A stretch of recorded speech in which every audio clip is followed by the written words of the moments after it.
Good afternoon and welcome everybody. Today's Thursday, January 14th, 2021. And this is our first Que Sepas of the new year. So happy new year to everybody. And I hope you and your families are safe and healthy as we begin what hopefully is a little bit step above and hopefully a few steps above what 2020 was. Um, Thank you for joining us for another Que Sepas. Que Sepas is an online video series, a digital space created to advance equitable ideas and further a productive dialogue. Through partnerships and public engagements, this series will discuss critical questions, assess data, and engage the Latino community in issues that matter and topics that address anticipated barriers and opportunity and justice for these communities. The conversations will be thought-provoking, informative, and real. And more importantly, they'll be developed and led by and feature Latino voices and perspectives as a way to establish our own narrative, amplify our values, and prioritize equity, justice, and opportunity for Latino families in Arizona. Today, we're excited to begin this year with this conversation. It's a conversation that has dominated a lot of the media, or has been a part of a lot of the conversations in the media, especially after Me Too. It's a conversation related to toxic masculinity and machismo, especially in Latino communities and families. In a culture that equates masculinity with physical power, some men and boys invariably feel like they're failing being men. And so what do you do when you're in this vacuum and you don't know how to, you feel like you're failing?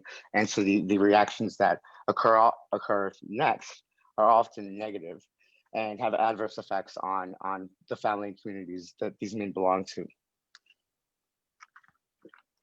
To join us in this conversation, we are joined by two incredible men, Arizona leaders who have unique perspectives and are here to share how they view machismo, toxic masculinity, and the next steps that we could take as a community to ensure that we don't that we avoid pitfalls that we've fallen into in the past.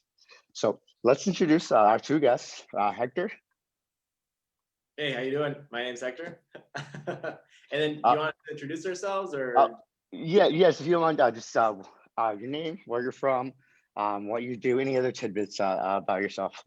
Okay, awesome. No, thank you for introducing us, Danny. My name is Hector Treto. I'm one of the co-founders and creators of Vib'n.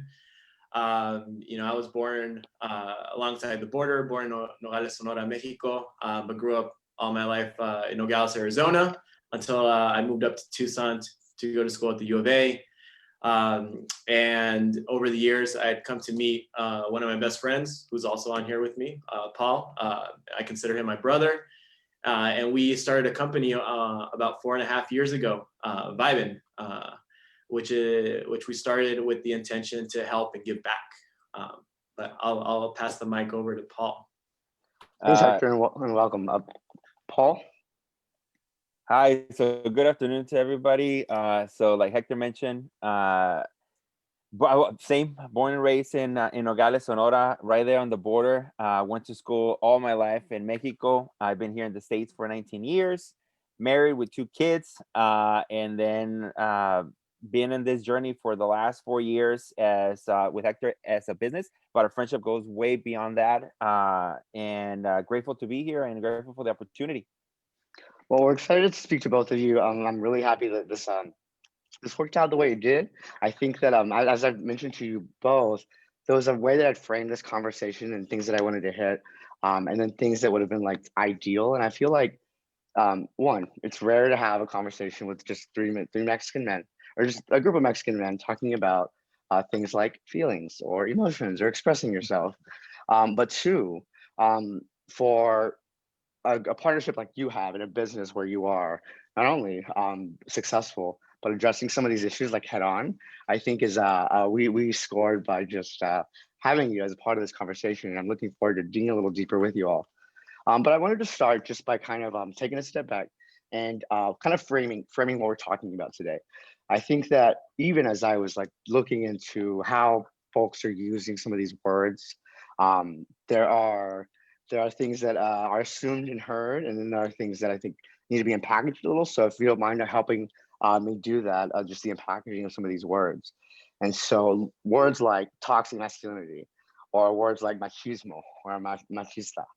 First of all, what does machismo mean? How would you define it, Hector? Honestly, I think for me, or at least how I grew up to define machismo, it's really, it's kind of the man taking control of everything. It's like the man is seen as, or at least how I perceive that society thinks about us. They assign these roles, right? And the man's supposed to, make the most income, be in charge, be a leader, but to a sense where it's really ego driven, and very, we people who are machistas or decompartmentalize their emotions because they're always portraying a strong front, right? There's no vulnerability, and I think that's a lot of problems, at least that I see, with males in general. But I think that at least that's what I've come to think what that term means, right? Right. Paul, would you add anything to that on machismo? I think he just hit it right in the head with saying that not to be able to show your vulnerability, like you cannot show any type of weakness, or even if you take self-care of yourself, that's a form of weakness instead of allowing you to prepare yourself or be mentally prepared or anything else that will uh, make you look weak in front of others. Okay. So machismo has a lot of roots in Hispanic cultures, European and Hispanic cultures. Um, in America, not to start a sentence, that way. It sounds a little aggressive.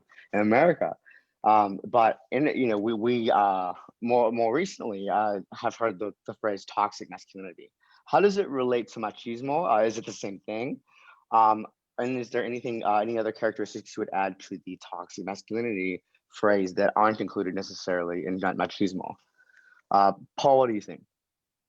Um, I, I think they both interconnect in some kind of way. I feel machismo and toxic masculinity. I think they both are interconnected because it comes base of I think the same roots, like from being vulnerable or being afraid or just showing that you are the alpha male and not be able to take any type of criticism because you are supposed to be the one that portrays that type of strength. And especially in our community, the Hispanic community, uh, we're we're shown that as we growing up, like an example, like if you fall down when you're a kid, you're like, no, get up, do not cry, No like, llores, no llores, yeah, no right? llores, like get up, don't cry, or it's something like that you know and maybe it's something that we probably just have to be able to change and adapt. And I think that's the way that we grow up, that anything that happens to us, we never stop to reflect on what we really meant, and we just try to move over and try to overcome it by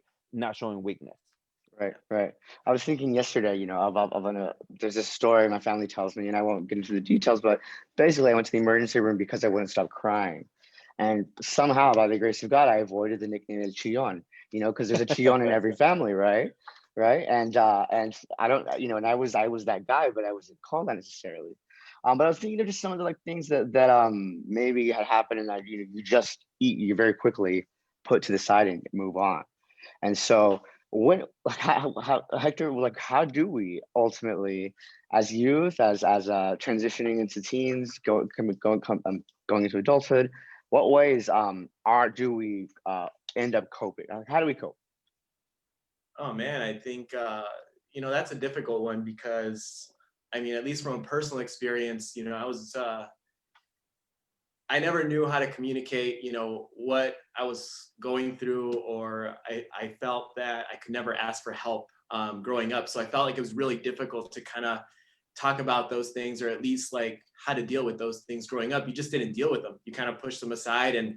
But there was a point where at least what I went through along the journey, through teenage years and growing up, is that it reached a point where you just kind of explode, right? Because there's no outlet, or at least you use outlet in like sports, exercise, things like that. But I never knew how to really kind of work through the emotion, right? Because it's just a signal of something that your body's going through, right?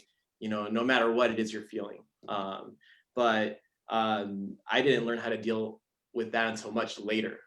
Yeah. And so I do want to get into that a little bit, but before we do that, do you mind sharing a little bit about your upbringing? Um, who raised you? And what do you remember specifically related to either this issue or the values that you still hold? Like who had the biggest impact on you growing up? You know, the biggest impact both my parents, it was neither like good or bad. I mean, they're both loving parents. When I grew up with them, very loving mother, who taught me the importance of being myself, and then learning from my father, who, he taught me respect, how to treat others with respect, in that sense. And I learned what not to do, which was also a positive side, like not seeing the good qualities that they had. And I think when I was growing up, or at least like when I was much older, when my parents ended up splitting up, and they're going their separate ways, I was at a crossroad because, I felt certain things for my father on another level, for leaving my mother, but at the same time, I had to be the one that was responsible to, kind of take that man of the house, in a certain sense, to be there for my sisters, to be there for my mother, whether it was, emotionally, um, physically there, to help them, and even financially. And so it really kind of taught me a lot of things, kind of taking that situation and turning it into something positive to build my character. And I learned how to make peace and accept what happened, when I was in that moment, right? Because I had a lot of anger and resentment, but it caused me to help build another relationship with my father in that sense from going through that. But it taught me so much, even though I'm not a father yet. My sisters kind of saw me as that father figure during that time period. So I'm really grateful for it. No matter how negative it might have been in the moment, but it really taught me to, I have a lot to attribute to what I am today because of that. So thank you for sharing that, Hector. One thing that crossed my mind when you were mentioning, that transition of responsibility, was there something somebody explained to you, like this is what it means to be man of the house, or are these assumptions that are just from your father's example and from other men in your life, that you kind of just assumed the role and did what you felt like or was the right thing to do, to be the quote unquote man in the house? Um, Kind of, I had no idea, but what I was upbringing from both my parents is like, no matter what it is, you're going to like, accept it and like take it as it comes, right? So, I didn't have time to think of or to feel lost, right? Even though I did feel alone, but it was just like, all right, let's get to it. Let's get dirty. Let's get our, roll up our sleeves and just like, like be there in the best way that I can. And I think I learned to lead with love, to really figure out, what my family needed in that moment. But I had no idea what I was doing. I was just freshly out of college trying to figure it out, try to figure out my own life, let alone like kind of taking that responsibility, Right. So I had no idea, but I embraced it head on. Well, thank you for all of that, your background. Paul, I'd love to hear the similar from you. Who raised you? Who had the biggest impact? What got you to where you are today? Oh man, well, it's I guess I was, fortunate enough to have, grown up with like both of my parents, my grandparents there as well. But I think the people that had the most impact on my life has always been definitely my grandpa and my dad. Okay. I feel the work ethic that they had, uh, passed down to me, and to be able to create those habits of being, a good dad. What I thought it was a good dad, right? On how to be able to just go to work 7 days a week to be able to provide for your family. And I think that's the responsibility of a dad. But I think then it comes with much more, than just that. Is being able to, spend time with your kids. What are you gonna teach them? A lot of people think that a good dad is that provides something that you didn't have when you were growing up. But I feel a parent should teach their kid whatever they've not been taught, like to express your feelings, to be able to, to share with the others and respect others the same way. It's definitely like way different than what Hector went through. I cannot even imagine like how to be able to get off of college and try take those responsibilities. I did not have that in my life, but at the other hand, I think that comes with a lot of different learnings on how to be able to see. An example, like one of the biggest things that I see right now, what my dad couldn't do with us, me, myself, and my two sisters, although he was always there for us. Now I see him with his grandkids. Like now he's that playful grandfather that does like all the little things for them, builds them a tree house. We never had not even a question to Right. ask No. for that. But he does all that stuff. So that part is really cool to see on that sense too, that he now is able probably to enjoy what he couldn't do with us. Now he is doing with his grandkids. And so before we go to the next kind of theme here, still about regarding your background, related to education, um, were these influences, how did they prioritize education for you, both pre-college and college? Paul, how Oh, about you? my mom was if it wasn't in Mexico, all the grades were like numbers, right? So 100, Mhm. 100 was like the max. If I had like 95, it was like, why is not 100? Well, it's 95. I was like, it's really good. Like, no, like she always was like never good enough. And my dad was the total opposite of like, all right, did you fail? No. Did you pass? Great. Awesome. But education was really important. Like I mentioned, my dad worked his butt off to be able to give myself and my sisters the same education all the way through high school, and even when we went to college. Um, and be able to do that. I feel fortunate to be actually the first grandkid of my family to go to college, even in Mexico. So that meant a lot. Uh, but now being in this new world and everything like that, I understand that that was a huge stepping stone for myself to be able to understand like what else is out there that I can be able to provide and help and assist and actually give advice on how important that is. So that was huge in our house. It was definitely my mom definitely was Yeah, always like, get very high off. standards. No, Oh that's great. yeah. Hector, what about you? Oh man, well, I mean, my mother, she was a teacher. Man, I think for over 20, 25 years in the elementary school system. So, I'm really grateful to be able to be brought up in that environment with a teacher, because I was never, education was important, but it was never emphasis.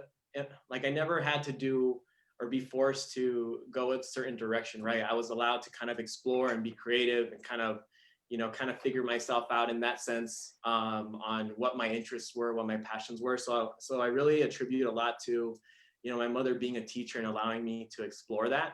And from my father's side, it was always like, like there was that expectation to get good grades, right? Mhm. From both parents. And I always remember I wanted to, like, you know growing up, I looked up to my dad, and I was like, I wanted to get those good grades, so that I could play sports, so I could be able to participate and play sports and have, both my parents go to my games. And then when it came time to make that transition into post education, um, you know, it was funny because I never really felt challenged going through school, and I really had no direction on what I wanted to be. I knew I was like a kind of a creative guy. I liked diving into the arts, and so when it came time to make that transition, I ended up going for architecture, and that was probably like the first kind of I would say category or topic that really kind of tested me. Um, as I was going through school, because it's always changing. There's always a different Mhm. project. There's so many factors that I feel like architects are like the master, like, learners, because they have to learn from everything. I see that transition. I see like it's linear, how you like made these decisions. Um, I think that it's integral that you were allowed to have that exploration, and I wonder. So I want to talk next about the business and like you guys like meeting the partnership, the how you treat each other.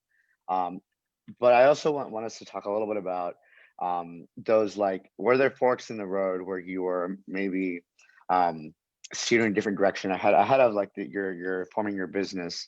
Um, for either of you. It sounds like you, Hector, had a lot of support and were able to explore, even for if you say the arts, what that like means to people or how people, the assumption of what that is, and and you transitioned that interest into a degree in architecture, and does that shift in people's heads, and does that change the support that you have, and are there any examples of like those forks in the road that may have come up as you pursued an interest that maybe wasn't as supported by your family or those close to you, or even the communities that you were involved in?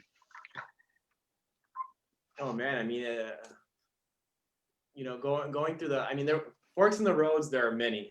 Oh no, for sure. There was a lot of them, but I think at least what came to a fork in the road is I think when I graduated was probably like one of the worst times during the housing crash. So there was no like the construction industry is like the canaries of the economy, right? So like if that goes, like we're in really bad shape. So I remember that there were no jobs out there. I had friends who had gone to school and they were working 2 days a week and had a 5-day vacation. So architecture was either out of the question where if you didn't go to a big city, it was super highly competitive. And I saw the opportunity to go into business and learn business. So I went into the management training program through Enterprise, and thought that if I could get a background in business and learn how to manage people, grow my customer service skills or sales, that I could apply that in any direction that I took. And before going into like where we reached, at where Vib'n was established, I worked for Enterprise for 7 years, which I'm super grateful for that experience. But towards the end, it was totally killing my soul because it didn't give me a creative outlet. But it made me realize purpose on, when I went into selling cars for Enterprise. I didn't get out of bed to go make a commission. I got out of it. It taught me to realize that I got out of bed to go help people. So to make the best decision possible for themselves. And so, I attribute a lot of that too, but to that experience working for Enterprise in the corporate field. But I realized that it wasn't for me. I needed to have a more flexible environment to be allowed to express my creativity, and bring that to something that I love doing every day. And so that kind of puts us right before Vib'n happened. And Yeah. I kind of let Paul kind of take the mic from there, or if you had questions for Paul. Yeah, no. I think it's a great segue. It's admirable these things that you come across, and it's you assess it, and it's such an optimistic and pragmatic like next step the way you have assessed these decisions. And so Vib'n, Paul, tell us about Vib'n. Vib'n. What to say?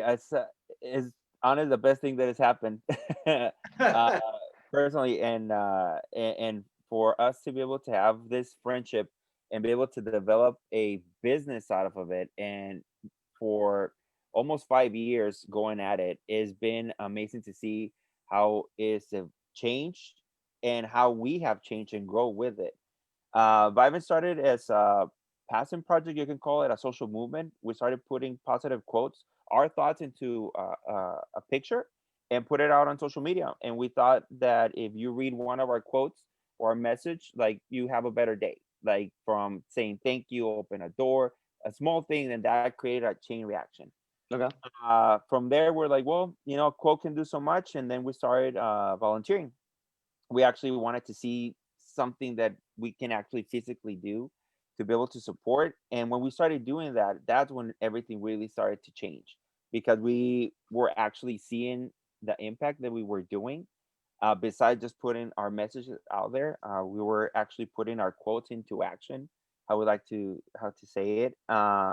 And now, after 4 years, we have really identified like what we are, like what Mhm. we want to achieve with our mission as Vib'n, and it led us into two roads that I think they go parallel with each other and complement each other really well. One is helping youth um, identify their purpose, their why, and being able for them to be creative, and with that creativity, possibly create a career that will fulfill them. Like Hector was saying, like he was in sales for many years, and myself as well. I was in retail for 14, almost 15 years, and Too long.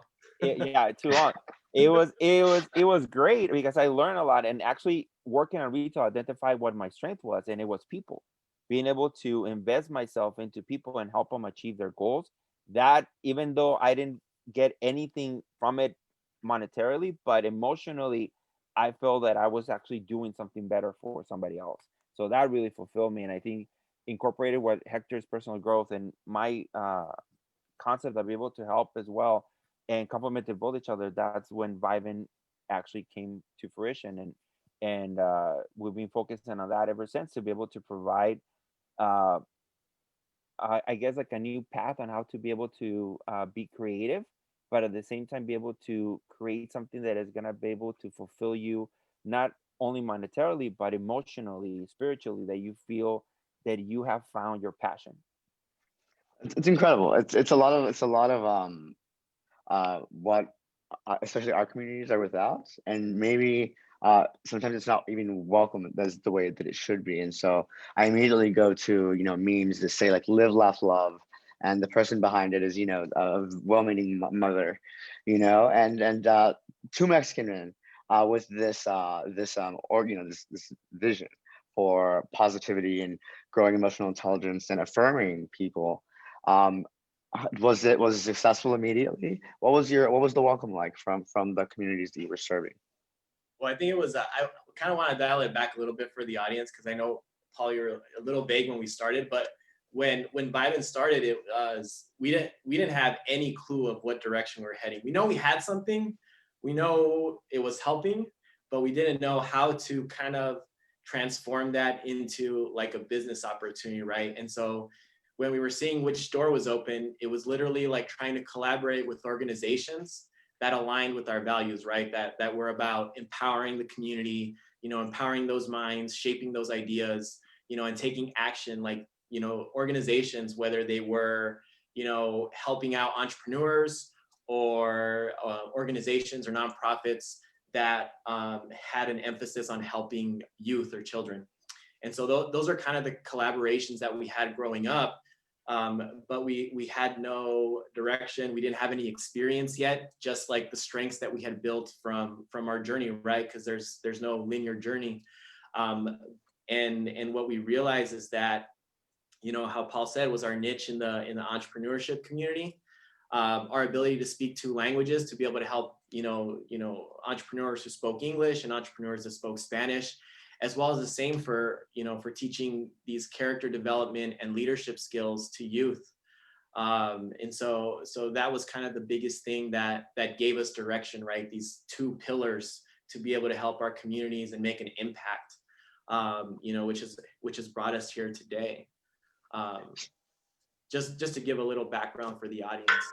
I don't know. I appreciate that. When you say character development, for youth, where do you start? Like, where do we even begin to start to build the foundation on what values or what lessons there? I think it just goes back. I think when we talk about character development, everybody assumes that you have to have certain characteristics that gonna make you feel comfortable, right? But I think what we've learned through many years or thousands of years, that all of us are individually develop different skills. And I Mm. think is when if we help them identify those, what makes them feel comfortable with it with themselves, that is really gonna be able to develop those other skills and character that is gonna allow them to be able to pursue what their passion is. And I think So really kind of, oh, I'm sorry, to no, add on, no, go ahead, go ahead. Danny, is it took me 30 years to figure out, what my purpose was in life. Like it took me so long, but I think in putting myself through my experience and thinking about putting myself in the shoes of the youth growing up, because they're our future, right? They're like our future. They're gonna take care of us when we're older. But letting them know that you don't have to wait that long to find your purpose, and teaching them how to find that purpose, like really what fills them, right? Because we all have different experiences. No one journey is alike. If we all started a hamburger business right here or a taco business, we'd all have 3 different sazons, right? We'd all have 3 different styles of making tacos. And that's Let's do it. that's kind of what we try to teach the kids, right? Is no matter what your strengths are, helping them understand how to identify those strengths and how to use them, and to really explore, what they're passionate about, what inspires them, what motivates them, what gets them out of bed, right?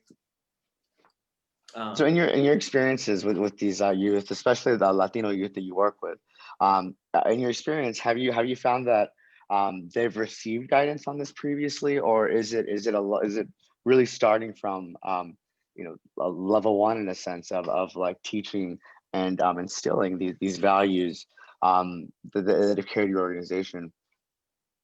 Well, what we've seen is like probably we're talking about, right, the machismo part, that a lot of the kids, or the male aspect of it, I feel they don't feel comfortable with actually voicing their opinion, and not even just like they're being rebellious, I guess, like their parents, but just to tell them like what is it that they really want to achieve. uh we might have somebody that really wants to be a musician, but they're pushed by their parents to be and go for being a doctor or a lawyer Right. or engineer, and they feel that pressure they cannot being able to express themselves. And when they gone through some of our workshops, we see and we identify, because they open up so much because they don't have another place or another outlet for them to be able to talk about this stuff. And when one person opens up, then you see a chain reaction Okay. with everybody Yeah. just wants to be able to really find that place where they can actually be themselves and be as creative as they can, and just let loose and not feel that pressure that unfortunately, like, our parents put on us because of our culture. That's what it is. Like, you have to be X, Y, and Z to be considered a success Right. and be able to have that. And what we know now is that there's so many different ways of how to be able to achieve success, and what is success. Right. Is different for every person as well. And I think just kind of add on that too is, the magic happens, when with the impact with these kids, is that when you provide that safe space, right? You kind of remove the external barriers that, our parents, our family, our friends, society, the school system, you remove all those barriers and you create that safe space. That's when the magic happens for the kids going through our workshops. When they feel safe, they're able to share. And that happened a lot, with the males going through our workshop. And you kind of see the different levels of, who's kind of had the experience of been brought up in different ways, where they allow, the parents or the guardians allow their children to explore, or who's kind of setting that expectation, for that kid that needs to go a certain way. I remember, just kind of give a story, when we ran one of our summer camps, we had this one kid, and he was considered like the most troublesome, Oh, yeah. No respect. That's all I had to say. and no respect, but just like, he had a lot of energy and never really paid attention, never really engaged. And the school system that we were working with, the superintendent's office, they told us like, hey, watch out for this kid, kind of separate him from his friends. But we had this one activity that engaged him in maybe a way that his education hadn't been engaging him, where he had to pay attention, had to listen. And we had these kids go on this art walk, because where we were doing this camp, there was art all over the hallways. And it was a contest to answer specific questions based off of, that. And he was the one that got all of them right, except for one. on the quiz. And he even surprised himself that he was able to like get praise and achieve something. And then fast forward when we were having a school pep rally to kick off the school year, we had this Family Feud game show where we would choose, kids from the audience. And he didn't even like wait. He like walked from the top of the bleachers all the way down to the stage because he wanted to participate. So it was a really cool experience to see kind of, what he was, or for him to kind of find himself. And so to see that kind of magic, man, it's unbelievable. No, no, I there's so many positive things. And I keep thinking about my own experiences, and I keep wondering if it's like, can I sign up, or like, what is your process? Because there's so much that even I, as a millennial in my mid 30s, I'm still working to, towards, the communication aspect, the empathy aspect. Like, these are things that I'm intentionally having to just revisit, because no, that space wasn't created for me. And what you are providing is not only a safe space, but like affirmation, and just like license to think, or to not, the barriers exist, sometimes intentionally, sometimes not. And you create a space without them. And that's incredibly rare, and I think it's incredibly commendable, and admirable, just because that is magic. And I think that's the right word. What kind of a parent now does that person become? What kind of partner do they become? Friend, confidant, leader, things that are never going to be second, a second thought to this person, but it's everything, and you know this. I'm just it's incredible, those types of stories, especially when it's the people that have been characterized or othered by a system, and it doesn't end up being that way. Yeah, and I think um oh, sorry, like one of the things that, I think like when we try to establish any like these type of camps or this type of conferences or this workshops, is not to measure by a numeric number, and it's something that you cannot really measure with numbers. It's emotions. It's for him to be able to feel confident that he was the smartest one in that group, or the one that paid the most attention in that. So now for him, probably now he found a different way to be able to learn. Those are the things that he might have not ever thought that he had the capability of doing. But because of a simple game, and he was the one that actually came out on top of everybody else, um, like you just mentioned, like now internally, what is it that he changed on him internally? What type of confidence now he's gonna be able to have? And I think to just kind of drive it home is, I think a lot of, as we grow up, we accept the roles that society gives us, right? It's neither good nor bad. It happens. It's the experience that we as individuals go through, and we come to accept those boxes that we get put in. And I think the empowerment comes is where, hey, you have a set of skills, you have opportunities, there's always a growth mindset involved, and you can do these things, and it doesn't matter what society says about you. It doesn't matter, like, you're not defined by a box that your parents want to put you in. You're empowered to kind of find your own way, and I think that's what we really try to teach them. And that you're gonna fall down, you're gonna fail in the process, but failure doesn't define you. And so I think kind of teaching those life skills at an earlier age, what are the possibilities, for them to learn it a lot sooner than a lot later in life, right? And so I think that's the reason why we do what we do. right. Uh, And so, in terms of doing that, on a wider scale, this being, the way forward, that this being, how we'd like the next generation to get its start when thinking about their own emotional intelligence. What challenges are ahead of you? Paul, you want to take this one, or? Well, It's an easy one, I think. I think that yeah, and I think the biggest challenge is just to break that that stigma of not being comfortable with yourself. Yep. And like Hector just mentioned, being boxed in and being assumed that you fit this category, so you are in that little box, and that's where you're gonna stay. I feel that's the biggest challenge that is gonna be the hardest to break.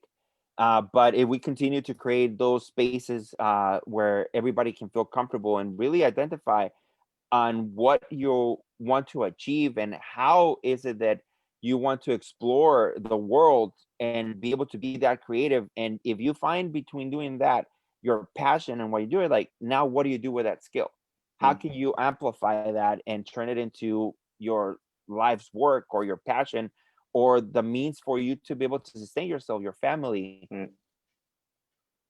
And I think we're afraid of that. We're afraid of exploring because is maybe it's not consistent on every 2 weeks and you have to go and look for it. But what is it that we have to break that mold? So I think that is the biggest challenge I think that we gotta encounter. Hector, what are your thoughts? Oh, I think in doing that, I think, in kind of leading with that character development and those leadership activities that we do with the kids, I think that breaks down, what this whole topic has been around about machismo, at least, from both ways, because, we do have a diverse participation, amongst, like, males, females, and it, it really breaks down that barrier. Everybody's on a level playing field, everybody has a voice, and teaching that respect of, Paul always says this: the sun comes out for everyone. The Hmm. sun hits all our faces, we feel the warmth, and having that mindset and that acceptance and respect for just us as human beings, I think, it breaks down that wall that we're trying to just get rid of, right? That barrier of machismo and what Right. it is, right? And so without defining that term or without saying it, it's we're doing those things to remove toxic masculinity or machismo. So No, that's that reminds me of just framing this conversation and especially related to the work we do. And I was kept going back to just the assumptions or like filling in what the next word would be based off of like society. And so like, the one rule about Fight Club is that, that type of like just known ingrained rule. And so that boys don't, cry, that blue means, boy, pink means like these ingrained things. And if we were to ask 100 people to continue the Family Feud theme, what does it mean to be a man? What would people say? And 10 years ago now and 10 years from now, and so thinking about the 10 years from now, what would we want people to say about what it means to be a man? And is that even the vernacular, or is that the right way to even frame um, aspirations for men and getting away from the negative aspects of the culture? I mean, I don't think you have to, I don't think we need to define, like, what. I think the conversation starts with not defining, whether you're a man or you're a woman, right? I think it's defining, like, who you are as a person. Like, what are your values? What are your principles? Like, I think that's what the conversation needs to be, because, like, oh, just because, I define as a man, like, I gotta fill this checklist of boxes, right? Right, right. Hell no. Like, no, like, who am I as a person? Like, what do I stand for? You know, we all bleed, we all have the same emotions to a certain degree. Like, we all experience life in different ways, but we're here on this earth. And I think, defining us as breaking that down of, like, who's a man, who's a woman, and everything in between, like, I think that's where the conversation needs to shift, and it needs to Mhm. be that perspective of, like, okay, who are you as a person? Yeah, I think Right, it's just Hector just hit a great point. Again, is going back to fitting in that box, right? And I right, think they put all men into one box and all women into one box, and we all try to break away from that and how to be able to maneuver what is right, what is incorrect, like how you're supposed to right, feel, how you're supposed to react. I think there's no right or wrong way on how to be able to do it, but what you can really do is really identify, like Hector just mentioned, what are your values and what do you want to Mm, stand for, and what is it that is might gonna make you feel comfortable as an individual. And if you're comfortable as an individual, you're gonna make everybody around you better mhm. or feel better of themselves as well. Right, right. No, that's incredibly wise, and that touches on so many of the challenges that our society and American culture are facing as we dive into what it means to be X, Y, or Z, and shifting away from those boxes as you've illustrated. Um, and what is for the next for your business, for your hopes and aspirations, these things you've kind of laid out. What is next? What is there something like a different approach? You have a different approach. What is kind of the big the dream of your dreams Oh for this wow. project? To have we really want to make we really want to approach like what we do in a way that we are able to share our emotions with everybody, because I feel it's really different when you put up a goal there like, oh, I want to achieve and have this amount of wealth or be able to do this X, Y, and Z. But I feel I think for both of us, if we're able to open up a little door of curiosity about to exploring like something new that's gonna lead you into having a better life, like I think we have achieved our goal. Across cultures, right? Across cultures, across, you know, different continents, and making that impact, right? And just respecting people for who they are. But I think really, you know, our cause is never going to end because, you know, both Paul and I worked on this towards the beginning of last year, right? We have our Vib'n retreat, and I'm like, what is our cause, man? What is our like thing that's going to take us probably forever, and carry on the, you know, hopefully that, you know, in the future when we're gone and Vib'n still exists and people are still carrying those values and those principles, like, you know, our focus will never change. It's, you know, it's always to fuel that change in our communities, you know, by empowering, you know, people's minds, you know, shaping those ideas, and really having people take action in their world. And it's about fighting for that creative right, you know, for every human being to live a more positive and fulfilling life. So Amen. Wonderful words. We didn't talk about this much, but I do before we close out. I did want to ask Paul. Paul, you're a parent. Do you have any words of advice for future parents? I think I'm a future parent today. What would you advise as we are looking to lead and instill these lessons and these values into the next generation of our community? Like I mentioned earlier, don't think about what you can do, what you can provide for your kid that you did not have. Mhm. Better think about what can you teach your son or your daughters that you never learned in the past. Like what are the lessons that you want them to grow up and have and be able to understand that. Um, I know it sounds cliche when you tell everybody, like every single kid, oh, you can be and do whatever you want.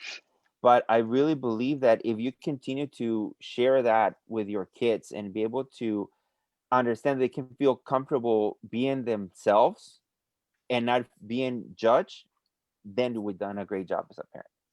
I agree, and I think that there's something to be said for saying you can be and do whatever you want, but there's something to get down into the specifics of what that actually means, and affirmation comes at many levels, and the it's they're wise words, and cliche or not, Yeah. it can't be said enough, especially when it comes to the minds and the needs of youth. Yeah.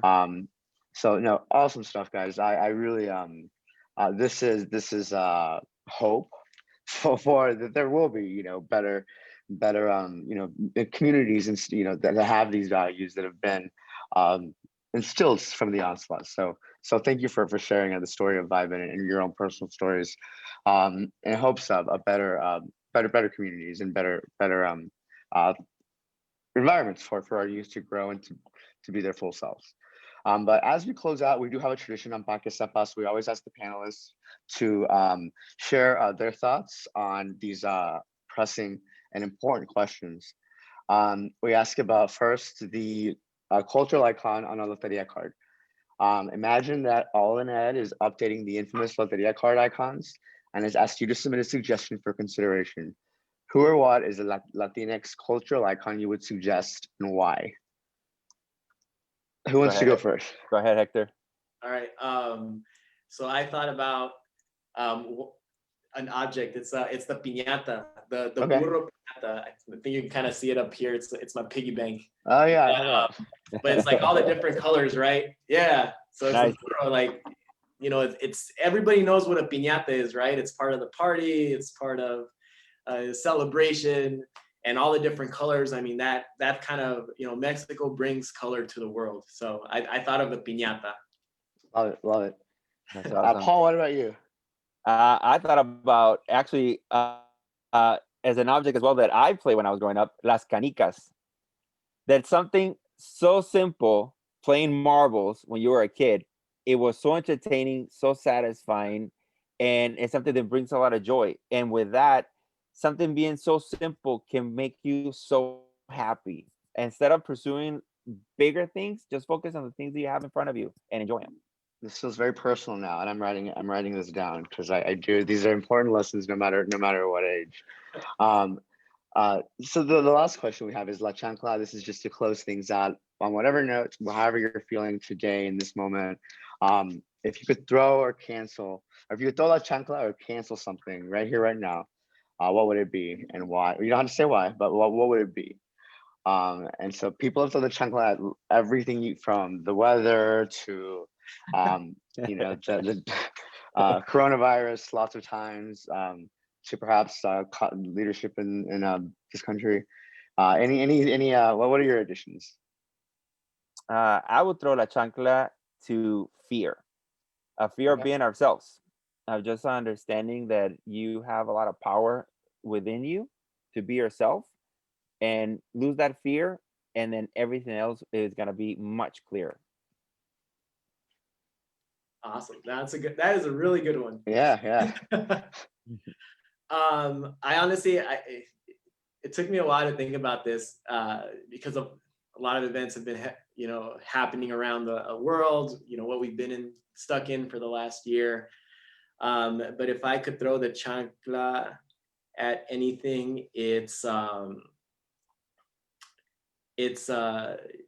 not fear, but like being alone, you know, and I'm going to bring this back to like machismo, is that I'm throwing the chancla at machismo and the feeling of being alone, because it's, I think when you think about machismo or what it means to be the man, it's like the ability to ask for help. So it's not asking for help. So I want to throw the chancla at, like, you're not alone.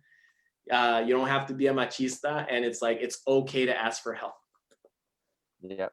No, that exact sentiment was on my mind last night as I was wrapping up my day. We talked about this yesterday, and the loneliness, the isolation aspect of machismo, and thinking about the one pivotal point in my life where I had dealt with something alone for a very long time, and finally talking about it to the person who raised me, which is my tia, and she just bewildered about why I had done this by myself, and I thought I was by myself. And there's so much darkness that could have been avoided had I just relied on the people that I should have known I was able to rely on.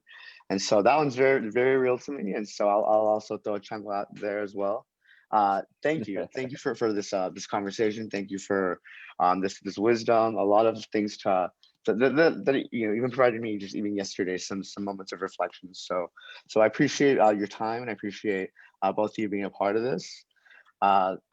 Look forward to chatting again, hopefully sometime in the future. For everyone that's tuning in, thank you for joining us. This has been a project of All in Education. Until next time, hasta luego. Hasta luego. Thank you. Grateful for the opportunity. Thank you so much. Thank you so much. Thank you guys.